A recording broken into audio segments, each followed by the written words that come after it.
Hi, it's Sandra here from Creating Spain, and today I wanted to show you that you don't necessarily need expensive markers, brush pens or anything else like that in order to colour in an image and get a nice gradient fill on it. Now I have some felt tips that are, as it happens, double-ended, so they have a chunky point on one side and a fine point on the other. Now these are Carioca brand. I believe they're made in Italy,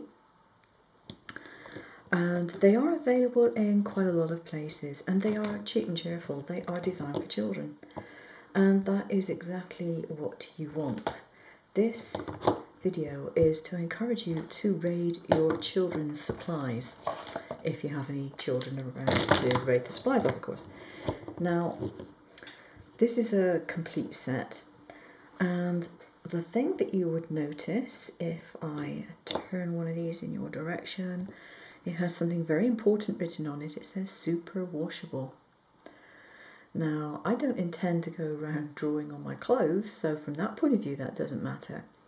But super washable means that it's water soluble. If it's water soluble, it means something else. Water soluble means I can take a water brush like this, or indeed a normal paintbrush and a cup of water, and I can get gradients out of all these pens. So I'm going to show you how this works on different surfaces, okay? Because all things are not equal, and some surfaces work better than others for this. This is a heavy watercolour paper, and this one is cold pressed. The reason I know that this is cold pressed, apart from the fact that it says on the packet, is that there is a tooth to it, or a texture, if you like, to this. This one here is more likely to be hot press because there's very little texture to this. Now, if you get confused about hot press and cold press watercolour paper, think of it in the way of ironing clothes. If you were going to iron some clothes with a cold iron, they would stay wrinkly, they would have texture. If you were going to iron them with a hot steam iron, they would go flat. So paper is the same way. If it's hot press, it's flatter than if it's a cold press. So I'm going to start off with this one, which is a slightly textured watercolour paper, and I'm going to be using, for the sake of convenience, a water brush. So you use this in the same way that you would use one of these rather famous brush pens, and you go around the outside of a smallish area, and then you take your water brush and you squeeze it in case it's not got any water in the tip, and you draw the colour out. Now, depending on the type of brush you are using and how much pressure you can exert on the tip will depend on how the colour spreads. Here you can see it spread. Now, if I were to get a different sort of brush, such as this one, I use this one on the other side, we might get a different result. Now, in general terms, the shorter the hairs of the brush, the more control you have over it, okay? That's because the brush hairs can't actually bend and maneuver in exactly the same way if they are shorter. Now, this is going to put more water onto this particular foot, but as you can see, the brush is very, very soft. Okay, so it will do a job, but it's not brilliant because it's got too much flexibility in it. Now if I take something like this, which has got a very, very, very fine point, it will be different again. Now let me just get a pink. Okay, have a pink. Oops, wrong end, I want the fine end. And just do a little bit there. And you can see that moves the paint round a bit more. I should have used a paler colour for that, but never mind.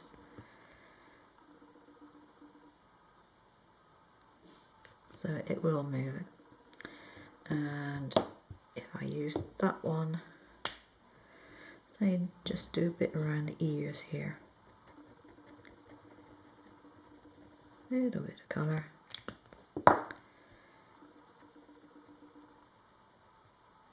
And take the brush to it. Now the thing with a brush of this size, of course, it can't actually hold much water at all. So you have to dip it more often in order to get the colour to spread. Okay, so you can get a reasonable effect with that. I'll put my water a little closer. And where was it? I have another brush somewhere. I'll have to do with this one for the moment. Okay, so back to my water brush. Now this time I'm going to use the chunky end to do a bit of colour just there.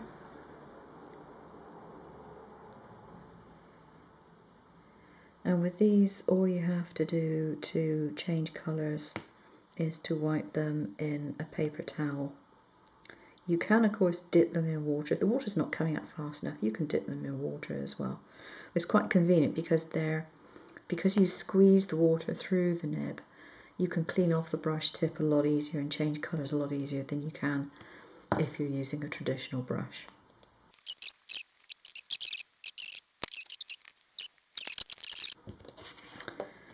So there we have the different ones. Now this one is on a smooth paper, but a relatively thick paper, and that one has come out okay. The one on the heavy cardstock has come out, heavy watercolour paper has come out fine. Now the two that haven't come out so well, although you may not be able to pick it up on camera, this is what is probably a hot press, and where I've gone over that with the water brush, it has destroyed the top surface of the paper. Now this is most likely because of the type of size or the quality of the size that is used on the paper. And size is something that affects how the paint absorbs into the paper, and every manufacturer has a different recipe for the size. The other one that didn't work so well for the same reason is the smooth cardstock, the cheap cardstock that I normally cut things from. Again, that's taken off the front surface. Now I know that in some of the cases with the cardstock I have, you only have to put a drop of water on it and it comes up in a bubble. Right, now I have another thing to show you. I'm just going to put the pens back. Okay. Now I'm going to use some of the smooth cardstock and just show you. These are just fine markers. Okay, these are fine point ones, but they are not waterproof. So again, if I put this here and, for example, do a simple flower shape, like so. If I take a water brush to this, I don't know if you can see it on camera, but the colour is leaching out of the pen. So that can give you an interesting effect as well if you've got any of these things lying around. And sometimes, you know, you may not have exactly the right colour you want in one set of pens, you may have it in another. So that's another thing that you can do to colour images. And also, of course, you can use these to fill in any details in lines that you might have missed in your stamp, that sort of thing. So that's quite handy. Now, depending on what paper you use, you will get a different effect. If I take a piece of very smooth cardstock, for example, and draw a leaf shape,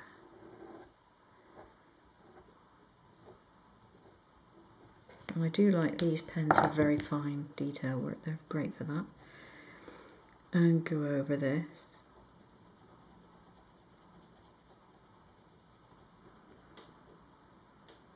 See, it's a slightly different effect to what you get on the watercolour paper. And if I use it on the more textured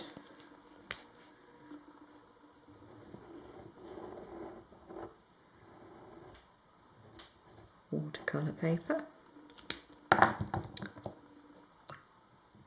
and the same pen again, this acts exactly like a watercolour.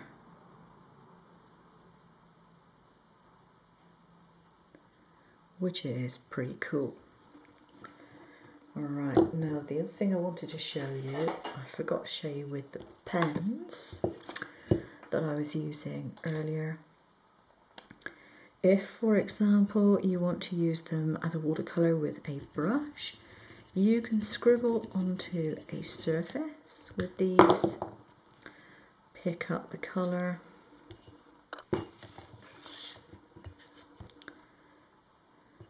and use it as if it were a watercolour paint, like so. Alright. So really and truly, do you actually need to buy expensive specialist artist supply? Possibly not. Right, I am going to take this stamp and I'm going to go over it with one of the pens.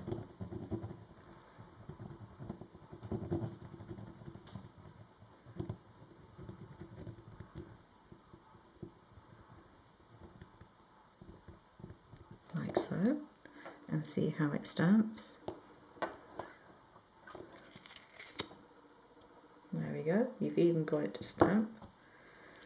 Now if I had a solid image, I could actually get it to stamp a solid design. And if need be, you can just spritz it with some water to get a more watercolour effect. So this sort of cheap pen is actually very useful. Right, the last thing I wanted to show you are these. Now these are a cheap version of this and they arrive completely empty. And all I've done with these is I've made up some of my watercolour paint from my usual palette, diluted them to the strength that I want and put them in here. And you can actually use these as brush markers if you so wish. Now there is a proviso on this. Most of them will work just fine, but it does depend on the pigment. I have, for example, purple that works just fine, but I have here a blue one and I cannot get this one to work. Most probably because the pigment size is too large to go through that. Now I'm going to show you my homemade colour marker, as it were, and just show you that that one can be used in the same sort of way. This one, as it happens, has got a relatively small amount of pigment in it, so I don't even have to bother really diluting this at all because it is so gentle anyway. And there we go. we have a pretty soft image. Now you may not pick that up too well on camera. I can't be sure of that at the moment. But again, if I wanted to, I could spread it out still more with some water from my water brush. So I've got two completely different colours, the pink and the blue. And what I'm going to do is to go over the entire image in one colour, like so. I'm not taking any notice of the shape of this because so it's only a piece of scrap. And then I'm going to go over part of it with another colour. And I'm going to take my paper out of the way, a very fine spray mist bottle and just give it one mist. Put this back down and then stamp the image to get a lovely watercolour effect. And as I said, you can actually put this onto a smooth surface and just use a brush to pick up the colour. If you want to do it that way, you can do it quite easily. And I'll just show you that again. Get my fatter edge, a bit of colour here, and the greeny sort of colour. You can't see it on here simply because of the mat I've got underneath. And then if I just take a brush and pick up the colour, like so, pick up the other colour, I can go over that one if I want to, and you can get your gradients as you can normally if you're using a watercolour paint. Now the reason I think this is really handy is because not everyone wants to buy a set of watercolours. You know, if you don't think you're going to use them very often, then you may not want to even bother buying a palette. And if you can do the same sort of thing with these things, and a complete set of about 36 cost about £5, then, you know, these are very versatile and they're easy to use, and they're also very portable. You know, if you want to take your craft work with you while you go to watch children at sporting events and all that sort of thing, when you're waiting to pick them up from various play dates and what have you, then yeah, that's a good way of taking a portable paint palette with you.